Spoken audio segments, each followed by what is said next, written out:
for catching salmon was Celilo Falls.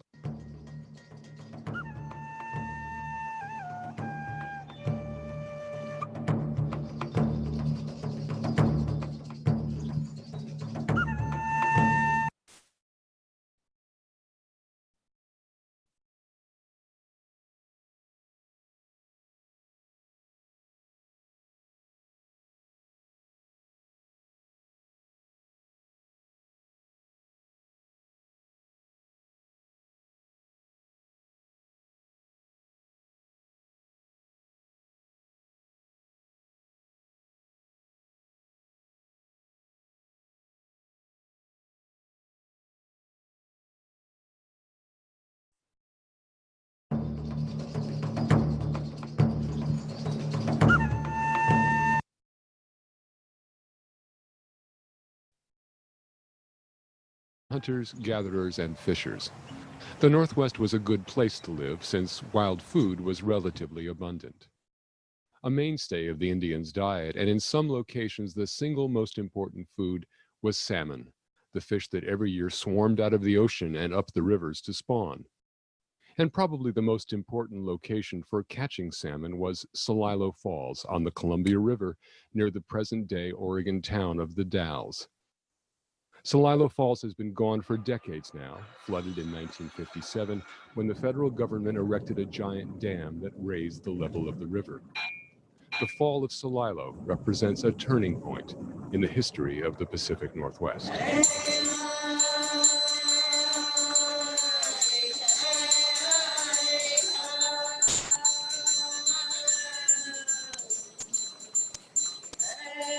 The name Celilo, or YM in the Indian language, means echo of falling water.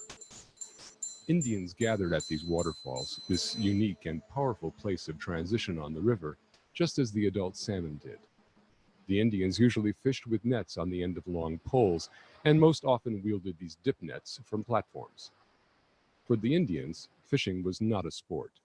For many, the salmon meant food for their families. Salmon were also goods they could trade or sell. For many, salmon meant even more. The fish were part of a way of life and a living expression of something eternal, a certain relationship with the natural world.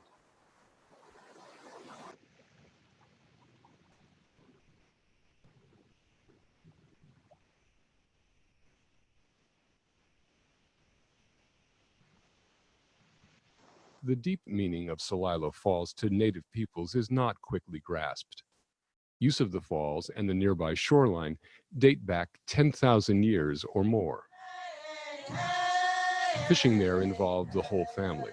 Everyone had a role to play. Children were introduced to the experience of Celilo when young. A child was a member of a tribe, and for the local river tribes, the Wyams, the Wishrams, and the Wascos, Celilo was not just a place, it was an inheritance. Where a family could fish was dictated by hereditary rights, and traditionally, fishing was regulated by a local chief. During the first half of the 20th century, the Celilo chief was known to the whites as Tommy Thompson. Indian families had their own sites, their own platforms. While the men fished, the women had the very important roles of cleaning and preparing the fish. Historically, the Indians of the Columbia River obtained about 40% of their food calories year-round from the salmon.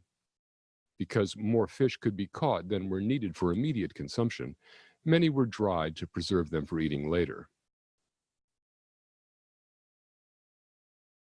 Once they could follow the grown-ups' rules, youngsters fished too, along with the men. Other children caught lamprey, eel-like fish that the Indians also prized. Some fishing sites seemed especially dangerous. To fish so close to a raging river required sure footwork. It also required strength, skill, and stamina. Although in modern times a fisherman tied a rope around his waist in case he should fall off the slippery platform, men did slip off and sometimes drowned. But this was life at Celilo, and the rewards of being there outweighed the risk.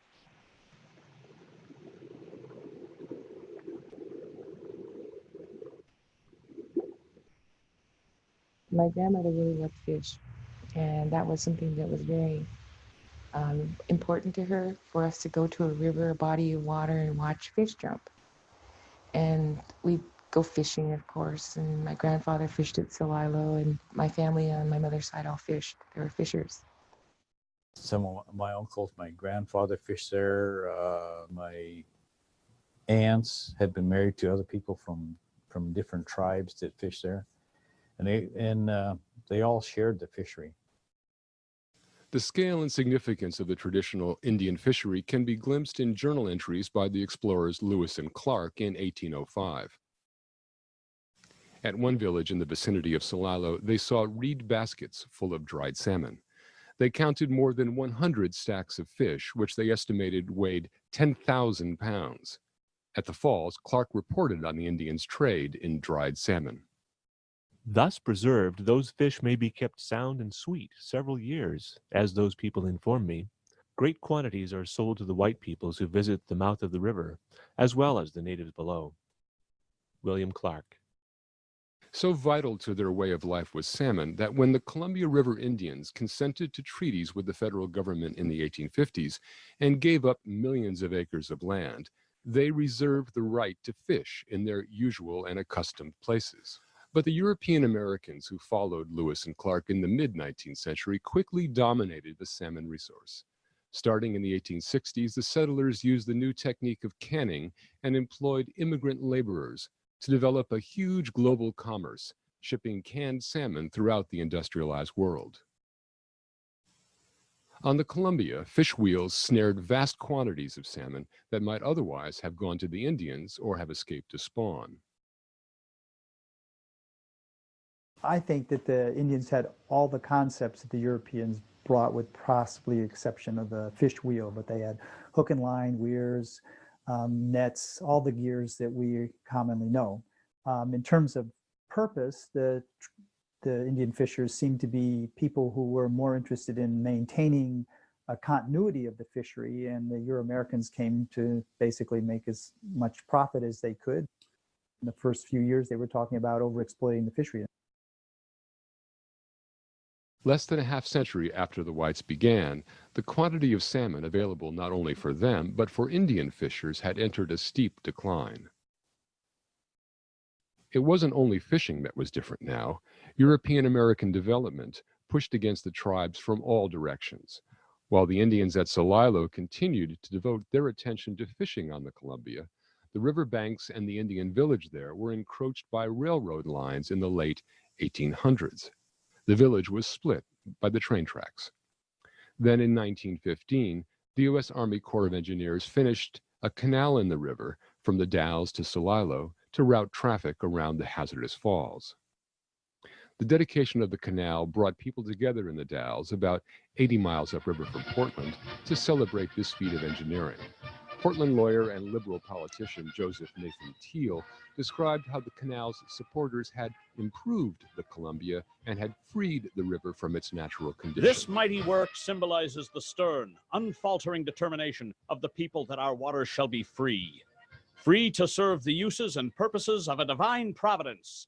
The weather conditions in the gorge were very windy. They usually are, but they were very windy on that occasion. And I like to say that the rhetoric was equally windy. Joseph Nathan Teal spoke in terms of freeing the river, that the canal, in fact, liberated the river from its former shackles.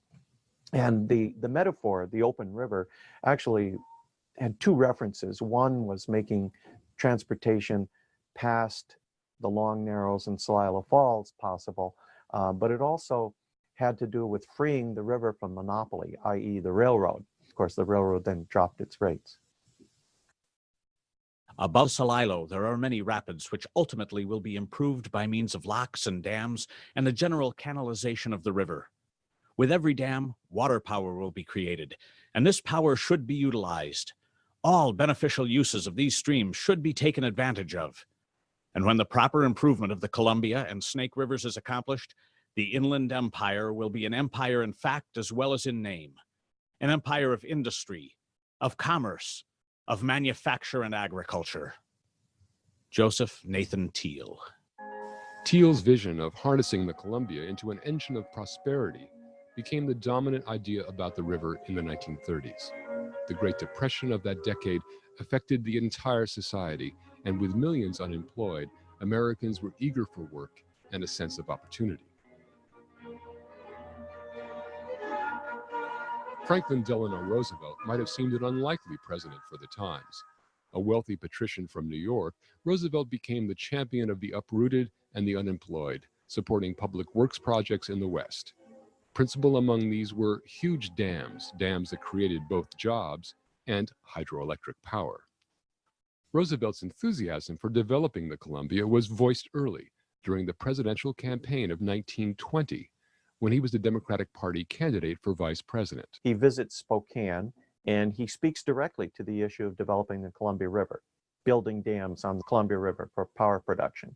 And then he returns again, of course, in 1932 as the Democratic Party presidential nominee and visits Portland and says to the effect that the next big federal hydropower project will be on the Columbia River. He's, and as soon as sworn into office in March of 1933, he's released money to build dams on the Columbia River, and particularly Bonneville, which was already well into the planning stages, and the first work that was done on Grand Coulee. So he's the single most significant person, I think, for the incipient beginnings of building dams on the Columbia River. Having created the Bonneville Power Administration, Roosevelt traveled back to Oregon in 1937 for the ceremonies opening Bonneville Dam, where he promised to industrialize the river and thereby help the region. And so, my friends, that is why, in developing electricity from this Bonneville Dam, from the Grand Coulee Dam, and from other dams to be built in the future on the Columbia and its tributaries, as they're going to be, this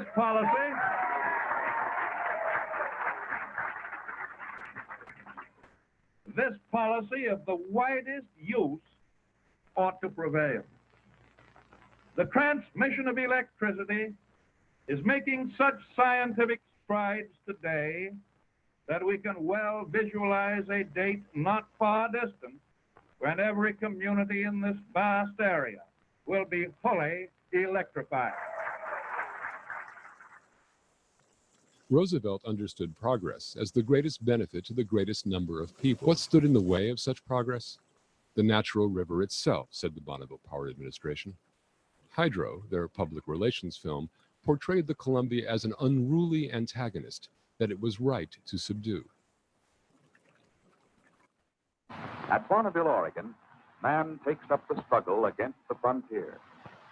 Cascade Rapids, since pioneer days, the graveyard of ill-fated ships, in 1933 make way for Bonneville Dam. America's conquest of the Columbia has begun. Day and night, sand and gravel and cement were merged in the massive structure rising in the river chasm. As the powerhouse takes shape on the drawing board, the very force that for years blocked the river now makes possible a new northwest passage. The figures of speech in the film attempt to make nature seem wrong by saying that as a free-flowing river, the river was blocked, while the addition of dams will make a new passage possible, when in reality it's damming the river that blocked the natural system. Conquering the Columbia and developing hydropower were not only a benefit to the Northwest, said the BPA, the Bonneville Power Administration. In another public relations film just after the Second World War, the federal agency took pains to argue how the venture was also vital to the nation during the war.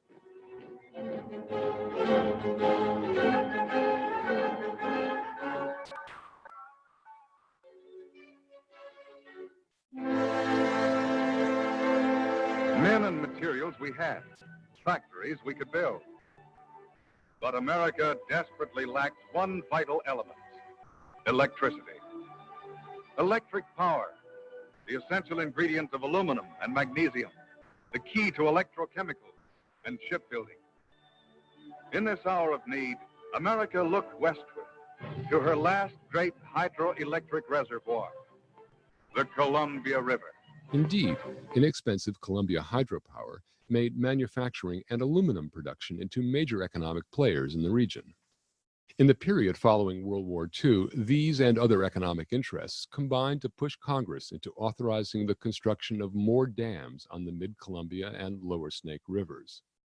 Farming interests in eastern Washington, Oregon, and Idaho wanted access to more river water for crop irrigation.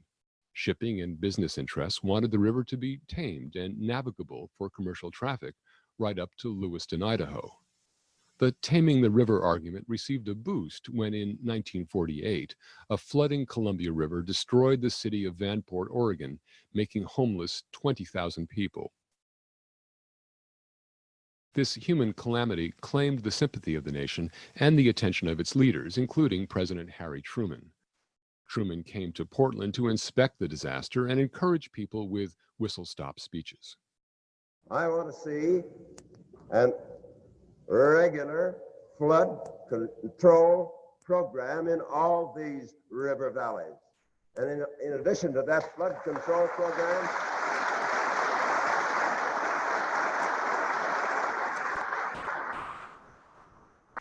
as I said yesterday in Seattle, I want to see the river develop for the benefit of the people.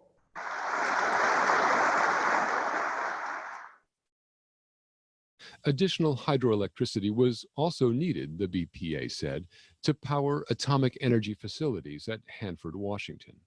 The atomic energy plant calls for more electric power as science turns this discovery to mankind's betterment. Even the world's largest generators are insufficient to meet the mounting demands for power.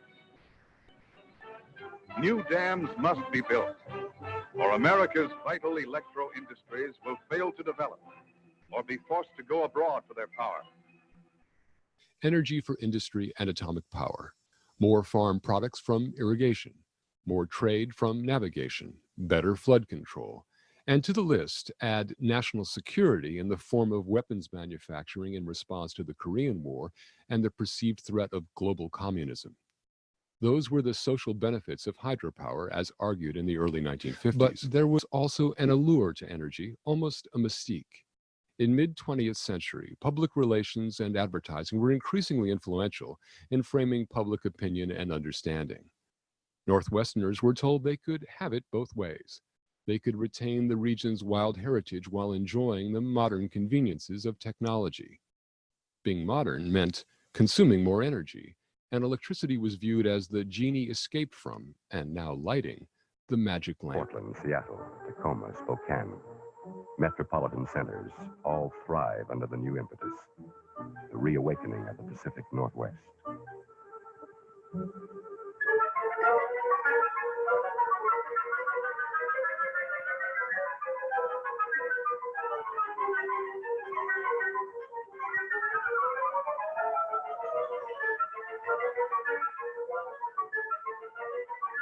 Added up, the reasons for constructing more Columbia dams appeared too many. And while national politics had undergone a change with the election of the Republican President Dwight Eisenhower, the rhetoric about dams stayed fundamentally the same.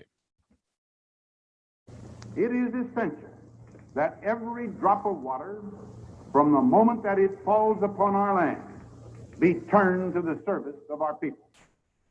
Thus, we will save our soil and make it more productive. Thus, we will develop power, prevent floods, improve navigation, and supply our tremendous and growing domestic and industrial needs for water. A whole series of new Columbia and Snake River dams was scheduled. In 1952, construction began on the Dalles Dam. 8 miles upstream was Celilo Falls. So the construction of the dam would cause the river to rise behind it into a reservoir and drown Celilo. That same year, the BPA's film, Look to the River, sought to support this historic change, portraying Indians and fishing as outdated and fruitless, while showing industry and development as not only energetic, but wise. Along its banks are the ancestral fishing grounds of Northwest Indians.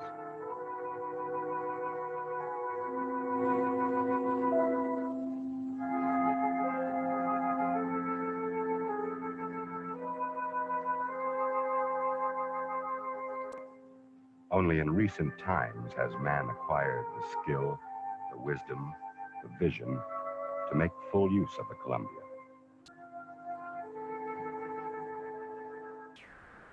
About 5,000 Indian families were dependent on the Celilo fishery. Some Indian leaders protested the dam and the destruction of the fishery. There's a good case to be made, and this is made sometimes by members of tribes and sometimes by non-Indians, that this was racially motivated to discriminate against the Indians. They were going to build a dam whether we liked it or not. They were going to flood out Celilo, like it or not. You don't count. And that's the feeling that the tribes get. You do not count when it comes to fisheries. Many Indians thought the Columbia River dams would harm salmon runs, despite what the government had been saying since the 1930s.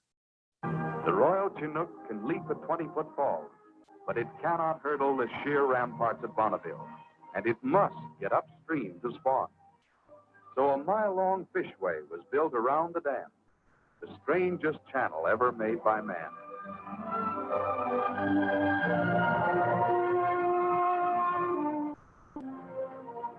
Instinctively, unerringly, salmon head upstream. And they find the new passage much easier than the boiling Cascade Rapids of yesterday. To thousands of families along the Columbia, the king salmon means their very existence. Chief Tommy can go on spearing the Royal Chinook in the tumultuous roar of Celilo Falls. The salmon are going through.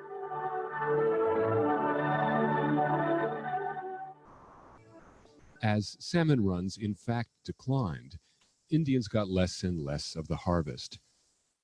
Even while the modern world encroached, it was not as if Indians completely opposed modernization and non-Indian American culture. Nationally, more than 40,000 Indians served in the military during World War II, defending principles of democracy and equality. By the 1950s, many Indians lived in two worlds, wanting to hold to their traditional tribal identity and yet be included in the modern white culture. We have very hard troubles of trying to be assimilated into the great American dream. There is good points on both sides. So nowadays, our traditional people have to live in two worlds, and we have to make them balance. Some Indians wish to hold themselves apart from the agreement with the government and its agent, the Army Corps of Engineers. Different views were often held by the river Indians who lived at Celilo and those who lived on the reservations. In the face of apparently inevitable change, many tribal leaders decided to make the best of it. The government agreed to make a financial settlement with the tribes over loss of fishing sites and fishing in the vicinity of Celilo that had been guaranteed by treaty 100 years earlier. In total, the tribal governments of Warm Springs, Yakima, Umatilla, and Nez Perce reservations received a total $27 million from the federal government, and the Dalles Dam was completed in 1957. Still, the river Indians knew that money could not replace the significance of Celilo Falls. For countless generations, Celilo had been a great gathering place for Indians from throughout the West, who in earlier days had come to trade their own goods, such as buffalo robes, for salmon. The possessions of wealthy Indians from the Dalles area reflected this trade.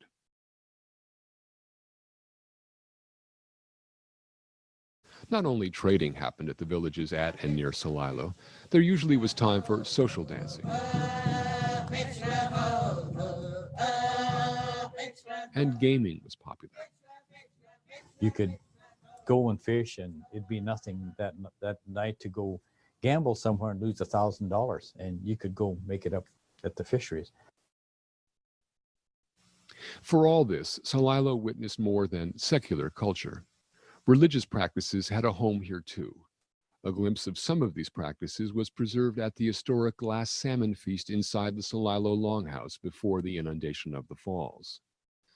The ceremonial distribution of 4 wild foods was in accord with Indian tradition and religion. You know, there was the venison, which is the deer, the salmon, and the berries and the roots. And when meals are started, each is taken and given thanks for in turn. And you go from the river to the mountains in that sequence. And so it's really good to know and symbolically acknowledge the participants in your continued survival and your continued enrichment. Like other Northwest tribes who have been sustained by salmon, the river Indians of the mid-Columbia saw the salmon as a sacred being who offered his life to the Indian and whose gift of life was deserving of respect. We're not hierarchically above them, like with that kind of thinking, the man being the pinnacle and being, chosen by God to have dominion over all things. It's not that at all. The special character of the relationship goes beyond respect to what Indians call natural law. A lot of the knowledge and responsibility that indigenous or native people feel to place comes from their creation accounts. There was a time when animals could speak to people, and at that initial time, there was this natural law or this law of conduct that was handed down from these spiritual, physical beings to the first people. And from that came about these natural laws. And out of those natural laws, as people went on down through the years, helped them establish the rules of conduct and their fishing regulations. And I remember my grandfather or my mother would say, "You got to do this." And after a while, I did not question, because this is handed down from generation to generation. The Indians' intimacy with the natural world is ingrained by living in a certain way. It is very difficult to retain without the way of life, without partaking in the actions and in the community that grows around those actions. Columbia Indians still fish, and thanks to landmark legal decisions made in the late 1960s and 1970s, which upheld their treaty rights, they are entitled to half of the Columbia salmon destined for the Indians' usual and accustomed fishing places. However, as salmon became protected under the Endangered Species Act in the 1990s, the actual harvest shrank to very low numbers. More recently, it has rebounded. To the extent that Columbia salmon populations recover, the harvest can grow. Tribal members have continued to celebrate an annual first salmon ceremony and feast, open to the public at Celilo Village. But it has not been quite the same, with the falls gone and the fish trucked in from elsewhere. What seemed an unalloyed social good in 1930 or 1950 to industrialize the river seems perhaps not so obvious today, as hundreds of millions of dollars have been spent to try to restore endangered salmon and adjust the operations of the industrialized river to let this occur.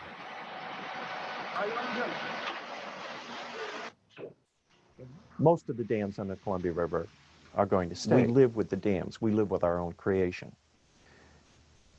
We have the kind of Columbia River that our public policymakers wanted. And I think, by and large, we live with those effects. What is the fall of Celilo finally about? It is a turning point, a moment that highlighted clearly that the Columbia River had changed from being primarily a natural system to a human-controlled one. Is the remaking of the Columbia River mainly an economic story about progress and its inevitable costs? Is it a political tale in which the democratic principle of improving the lives of the majority triumphs, even if the minority loses something? Or is it a moral fable in which the newcomers first exploit the natives, but then reap the bitter fruit of a diminished world? Whatever perspective one brings to it, this seems a fundamental story of modern times, something finally not just about Celilo Indians or the Columbia River, or even just about America. Finally, it seems about an undercurrent that ebbs and flows against the power of the modern world. At Celilo, it was apparently drowned out, overwhelmed by the modern. That undercurrent is an old, traditional way of being in the world, another way of living, and ultimately of understanding and valuing life itself. While the specifics of the native experience at Celilo may be lost, this undercurrent of human life at one with nature is not. It has its own way and rises to the surface unpredictably, but with determination, like salmon at a waterfall.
Hawako kia.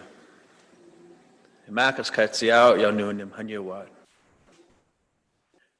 Heavenly Father, Creator, we're just grateful for this opportunity of what this time that we've come together to share what that time represents. Father, we ask that you, as always, you establish an atmosphere that is befitting for your purpose. And let us, as your creation, we allow ourselves to be open and submit ourselves to that purpose. So we say to you as our Creator, thank you from our hearts, our tamina. Be with us as we go into the day and into the festivities. And we're excited. We're excited for what's going to happen. So himakas katsiao, thank you. Yo kalo. Amen. To place our gathering in a bit of context, I'd like to think of this moment. Maybe it's arrogant to think so, but I would like to think that we live in a sort of a watershed moment in the history of the river.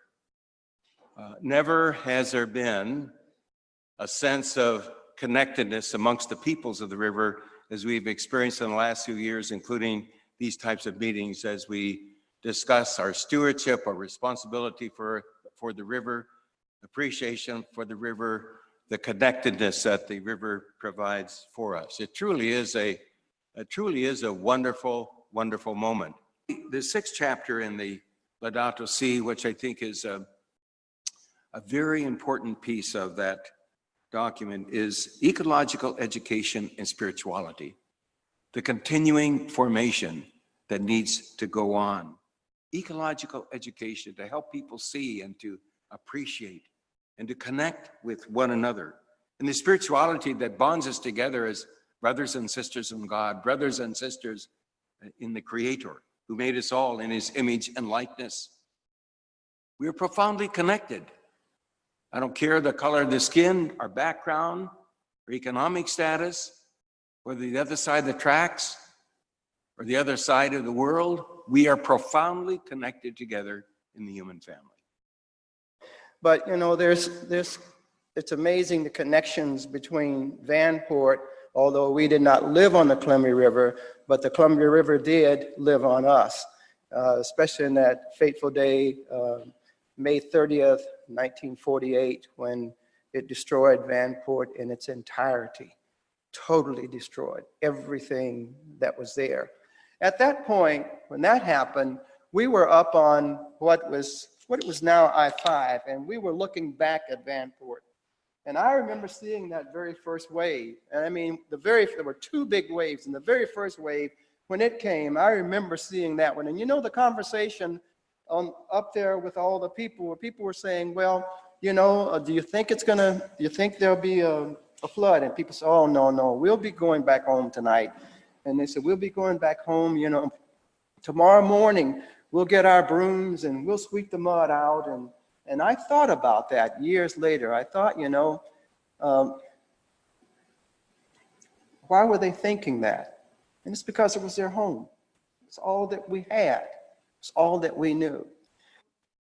Vanport was built directly in harm's way. It was a terrible, crime against humanity and also crime against the river. It was a trespass, because after that, the river was kind of blamed for it. And all eyes looked north.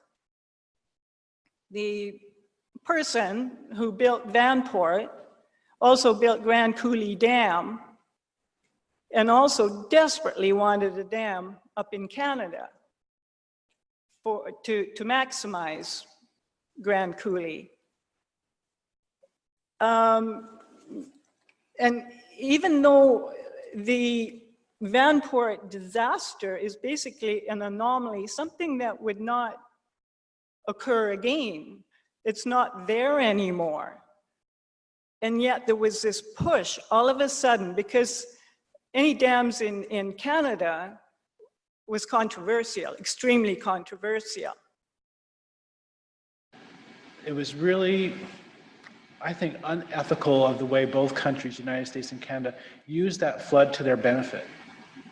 They used it as a rallying cry to rush into a Columbia River Treaty.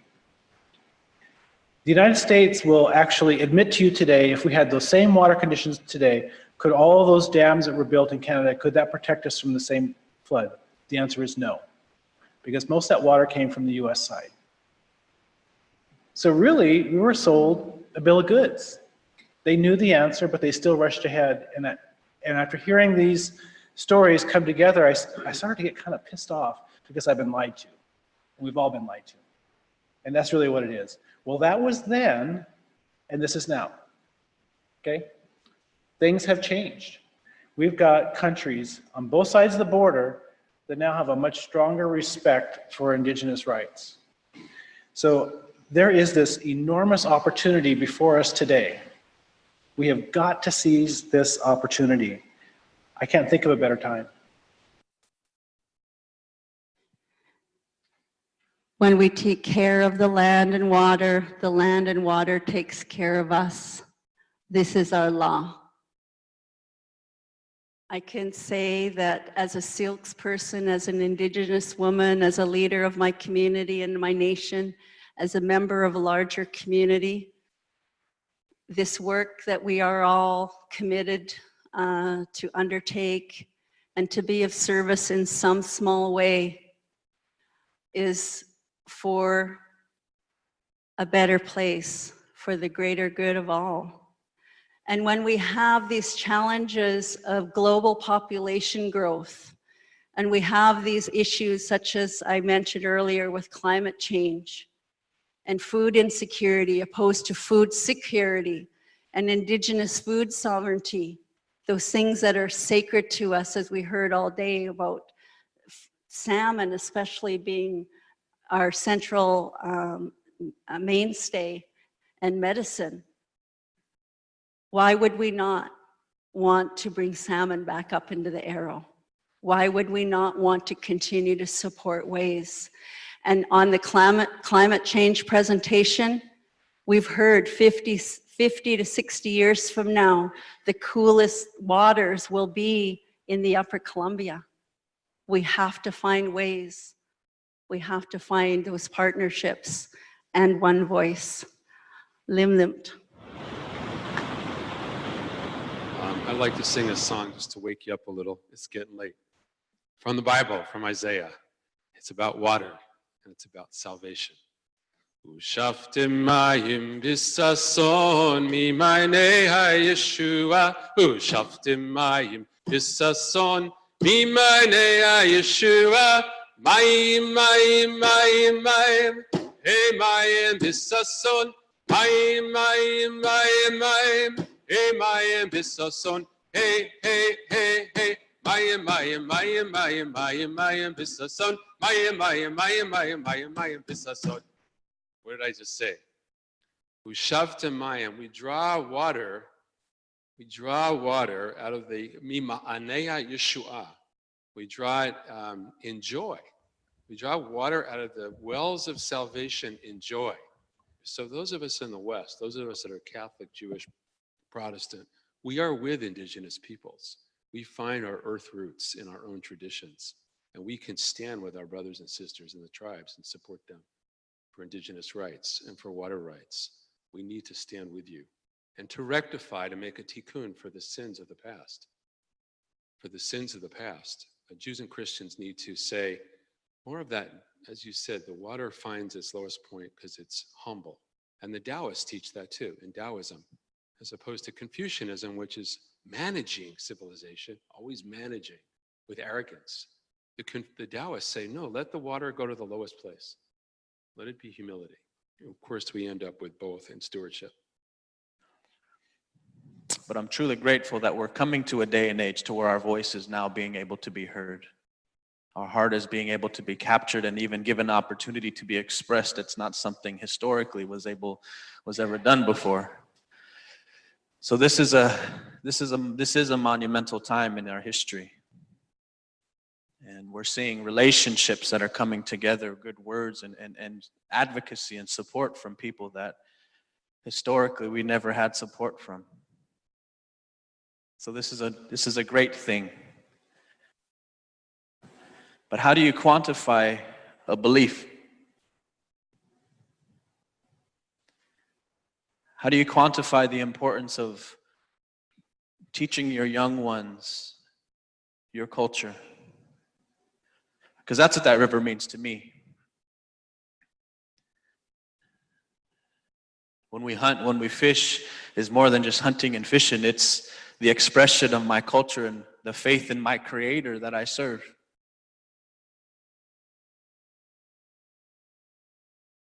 I teach my sons not to find the biggest horns on an elk to shoot, but to find the one that produces the best meat to provide for the people. Discipline. My son has not caught his first salmon yet because he's just now starting to understand how to pray for life. Can't take a life until you first understand how to pray for one. Oh, the government gave you guys land. The government gave you guys fishing rights. The government gave you areas to live. Did they bring it on that wagon train?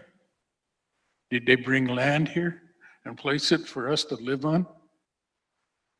No. When Lewis and Clark trespassed into my area there, they came with no papers.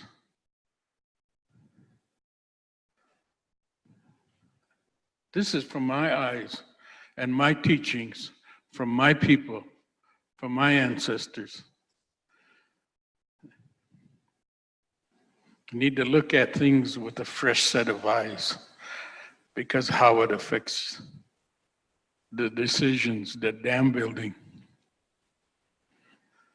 And I've attended a lot of these meetings she talked about, and they asked me, why are you an activist? I'm not an activist. I'm a survivalist. I'm trying to survive your economic policy. You put me in that role when you built the dams. You took away my access to these fish, my access to my natural food supply. I'm trying to survive that. I'll close this gathering as I opened it. There are 4 words that really encapsulate what we're here to talk about and talk about into the future. And those 4 words are One River, ethics matter. Thank you.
We're going to resume that live feed.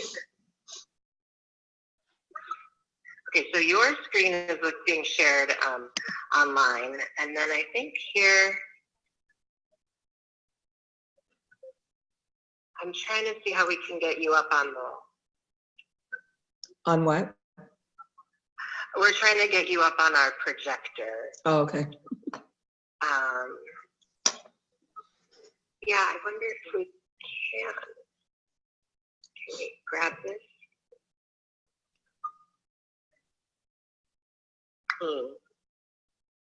Yeah, maybe you have the right. Yeah. We're trying to track the whole thing this first year. Oh, perfect. Perfect. Did you hit escape to do that? Okay. So yeah, then we can make it big again. Yeah. And Interesting. it's back live and recording. Maybe the pop out. Perfect. Over there. Okay. And now let's see if we can get your audio working in the room. Well, you want to say some words, Laura, and we'll see if your audio comes through? Sure. Can you hear me okay? Hello, test, test. I don't know what to say.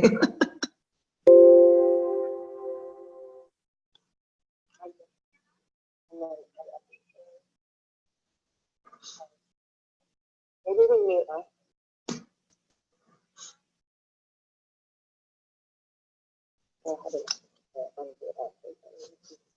Laura, can you say a few words? Sure. I'm looking at this to just make sure that it's not. Yeah, it looks like your audio is coming through. Okay. I mean, at least from what we see on the little microphone. If I need to, I can call in by phone. Wait, what did that say? Oh, yeah, sure.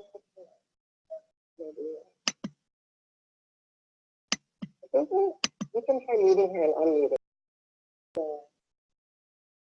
Okay, so you muted me. You're muted. Press Alt A to unmute your microphone.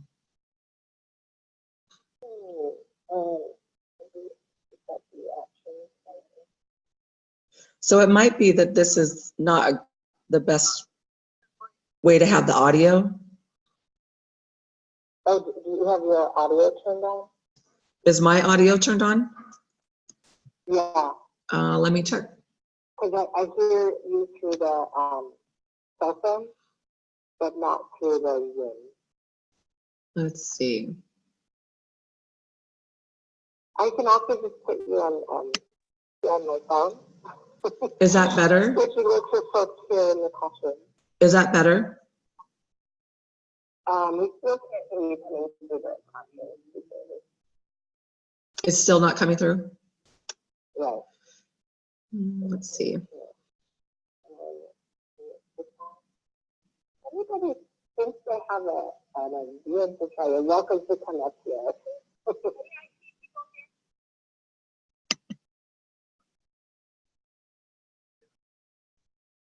Okay, I'm just going to go ahead and switch to the phone audio, okay? Okay, try switching to the phone audio. She's going to try calling in the phone audio.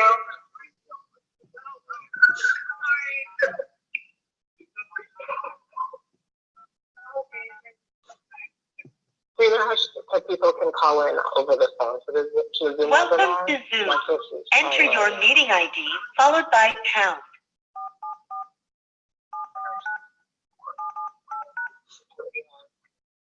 Similar, yeah. Enter your participant ID followed by pound. Otherwise, you have entered the meeting as a panelist. Attendees can now hear you speak. This meeting is being recorded. Okay, can you hear me now? Okay, go ahead and say some words. I'm saying words. Is that better? It's not coming through. And we don't have any of this needed, so that seems fine. This is up. It's showing that she's talking there. Allow panelists, yeah, to start video.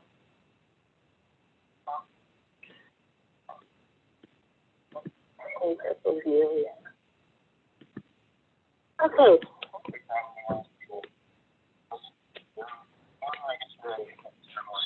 She's logged in under my scenario. Yeah.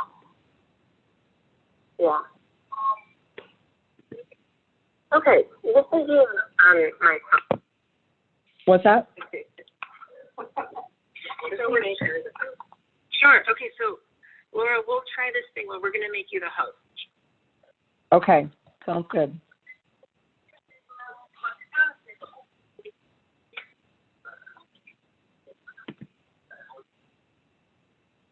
So you should have full control.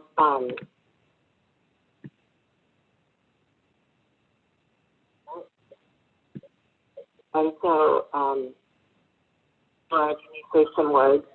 Sure, I'm speaking now. Can you hear me?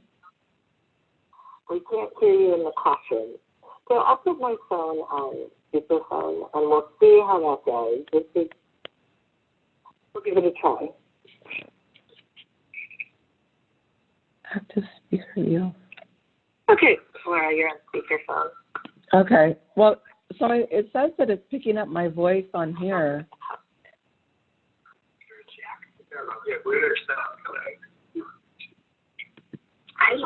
I don't know that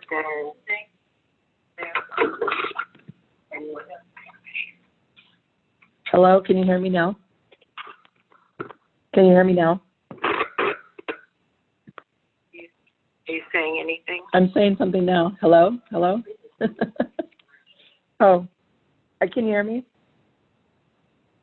Hello? I can hear you on my phone, yes, Okay. but not quite in the classroom. Oh. Is there just a volume button somewhere? We're looking at the sound, but it's not inside of the computer, but it's not feeding through the classroom. Oh, I see.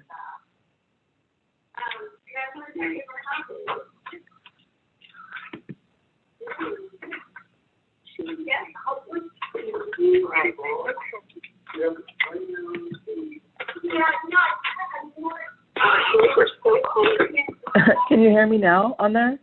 I just changed the setting. We're going to try VGA. Oh, but then that just shut down something else. I think that's just the feedback goes to the projector.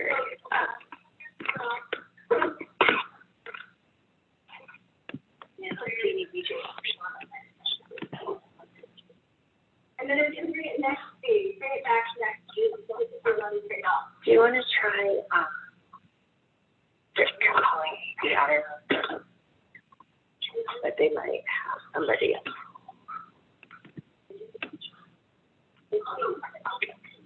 There you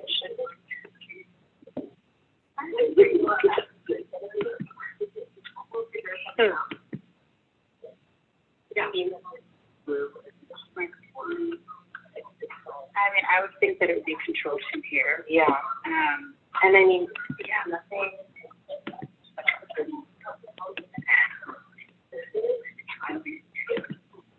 Well, I mean, my control. That has nothing. We're not really like taking that stuff out. Projection. Yeah, and that's when I tried to switch to VGA, but that's one of the fun. Can I talk about your project? I'm trying to think like if it is coming.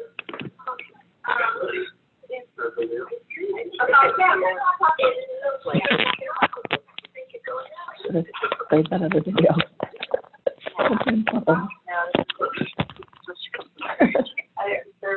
I almost had this.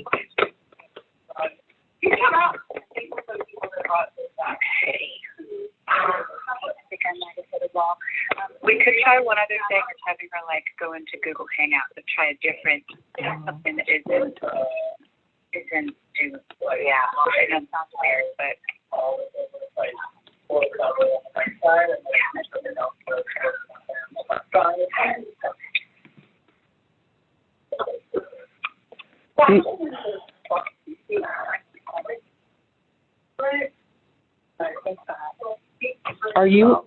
Are you guys dialed in to have your phone call option?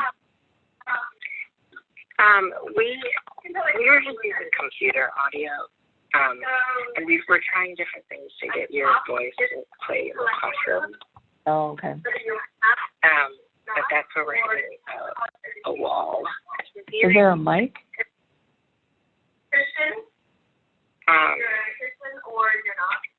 Oh.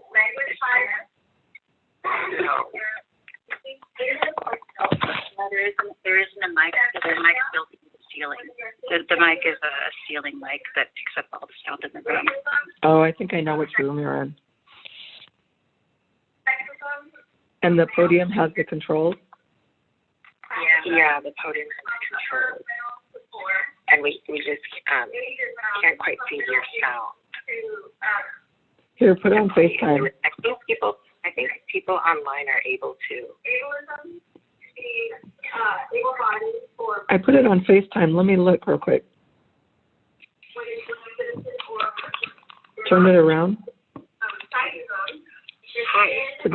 Show me the control.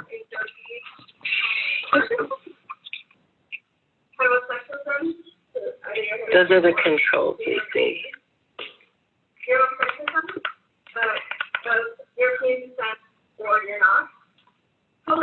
And the audio is up on the monitor, you know, in the corner where there's the little icon. And then if you go right there. I'll try to look at all of these. It doesn't change anything. How come you don't, can you guys call the IT office? They should be able to fix it, right, if they're recording it? Yeah, Sarah's, the graduate assistant, is trying to get a hold of them. Oh, no. But I think they leave at 8. Oh, yeah, that's not helpful.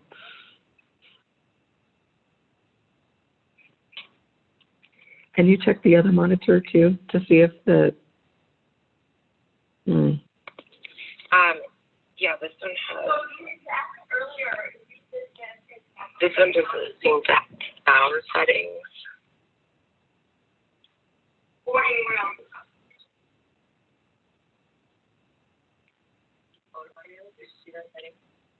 Switch to. Oh yeah. How do you think that would differ? So we want to do that. So that's for, yeah, us logged in as Sarah wants to call in. Did you try playing it tone? Do the test and see if you can get that to work on your speakers. All the way on the outside.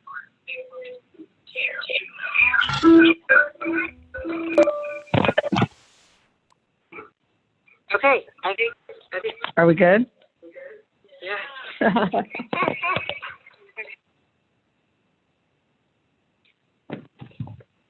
Okay, hello? Oh my goodness.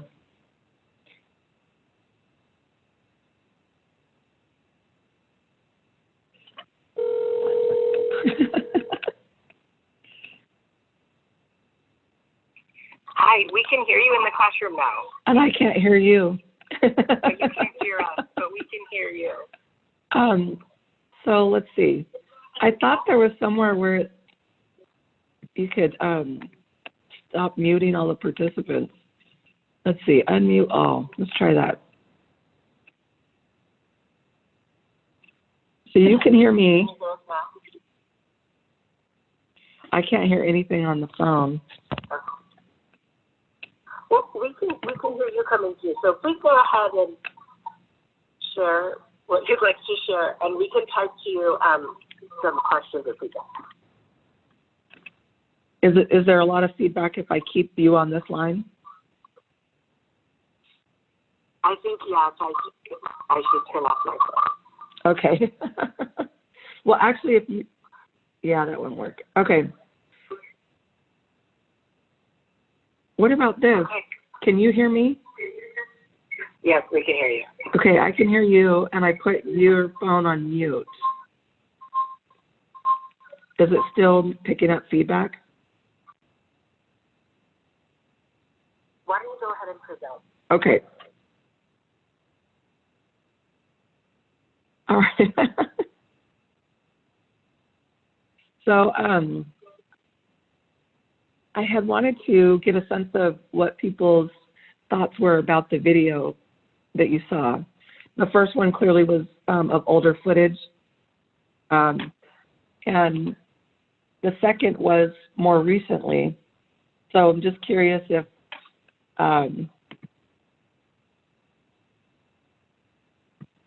there's thoughts about that. Let me see if I can.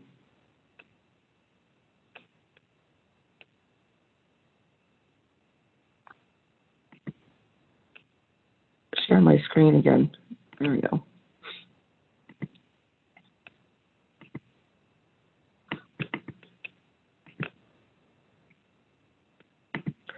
So do I need to open the chat then?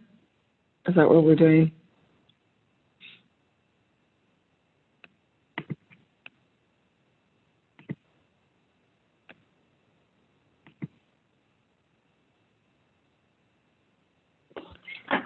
Hello?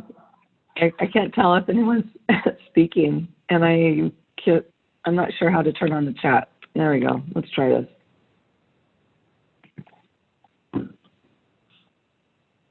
Okay, I got the chat open.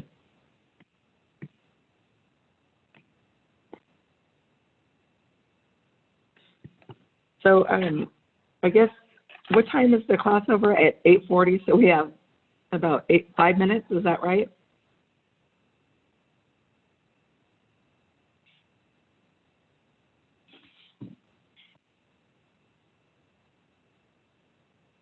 Okay. Well, for the sake of time, I'm not sure if going into this presentation is going to take longer than 5 minutes. Even just, I think getting started it wouldn't be worth it because you'd only get a very tiny amount of it. So I'm not quite sure what the best. Do you want to have some Q&A and ask me questions? And then, I don't know, maybe Thuy can have me back another class time and I can go through the PowerPoint and talk about the program that we have at the city, which is essentially set up to try to avoid some of those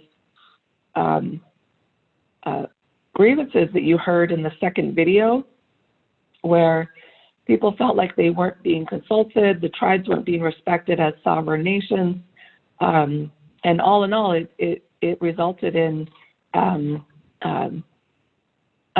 just not appropriate situation and continued colonialization and cultural genocide.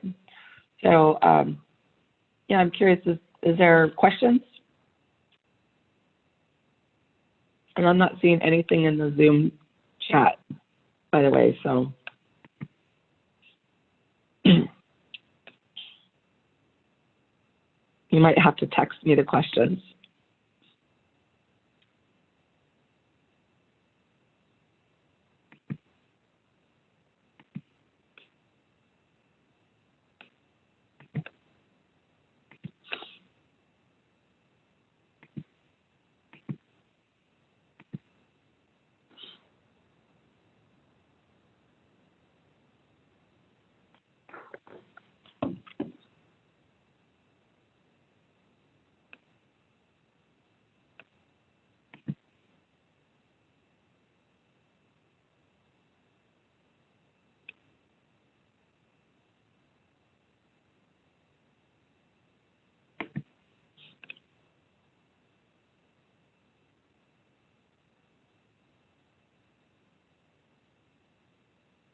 Okay, so I'm not going to do questions.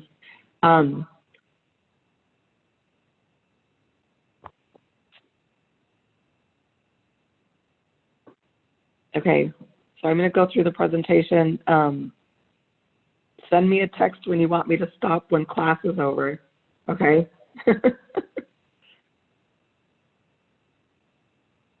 Okay, so as Thuy may have mentioned, I'm the Tribal Relations Director for the City of Portland. My position is housed within the Office of Government Relations. Let's see if I can get this to move. Oh, sorry about that. There we go. So the city tribal relations history is interesting over time. There were absolutely early instances of relations. Okay, so we're bringing me back next time. Right. That makes sense to me. I would really appreciate if you all had the opportunity to watch the third video that I sent. That video, I think, is going to answer a lot of questions that you got that may have come up in the second video. And yeah, I'll come back and we can talk about the city's program, and I'll be there in person. Have a great night, and thank you all for your attempts to try to Skype me in.